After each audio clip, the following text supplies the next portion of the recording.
So Sinead, the Web Summit is going to tackle the issue of women in technology. How did this idea come about?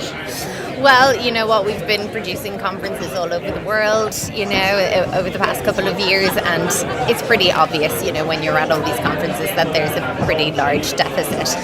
So it came about by us just sitting down and looking at what we could do, and this is just our small part of what we feel we can do. So the summit is actually going to invite 10,000 women entrepreneurs, that's the idea, to the next event, which is in Lisbon.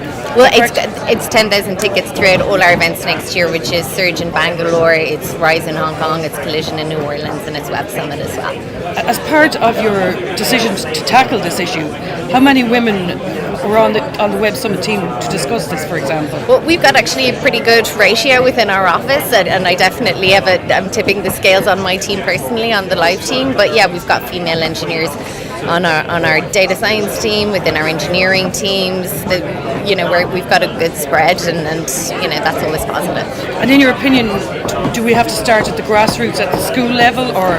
Yeah, for sure. I mean, we know that it's the STEM subjects which have a poor uptake. I mean, I don't know if you were here last night, but I was at Web Summit for Schools, and I was actually filled with a lot of hope, looking out at like 4,000 kids, and definitely over half of them were young female entrepreneurs, not just on the stage but off the stage in the audience, and they were really getting involved, really engrossed in all the content that was on, and it was a hopeful event because everybody was really enthusiastic after it. Obviously the issue is not an issue for just Ireland, it's an international issue. How do you feel about it being Lisbon really that's going to be the European arm of that we couldn't have done it here in Dublin? Yeah. This being the last event in Dublin for the foreseeable future. It is. I mean, we have extended the tickets to females for this event. It's not just an initiative for next year. It's something that we do here. We actually hold many events in our office on a regular basis for women in tech. We get women speakers in, we open the doors, we invite all the folks in, and we're going to continue to do that because obviously, Ireland is our home, and we want to grow and continue, to grow the environment here. But yeah, it is going to be an initiative that does roll out in Lisbon, but like I said, Dublin is going to also see the benefits of that, as well as all our international conferences. Which ties into, I suppose, that the Web Summit has also always been keen on keeping prices down for attendees and all that kind of stuff, but to be honest, the last couple of days the food summit thing has caused a bit of a problem for attendees in terms of cost and stuff. Well, on that subject, if you look at the offering, it's a meal, it's a drink, a dessert, a snack and a coffee for €20, and if you go to buy 3 days tokens for 50, it works out at something like €16 per meal.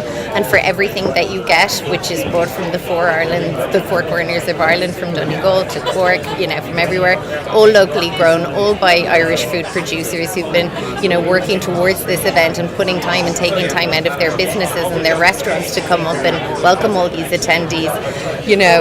For us, taking an overview of everything, it is good value for what you get. We understand that there's also a lot of associated costs. It's not just the food. We're renting the venue. We're building 10,000 square meter marquee. It is a huge operation in itself, and it's definitely not one that it generates revenue for us. We do operate at a loss, so it's not about that. It's trying to make it an equitable solution for everybody.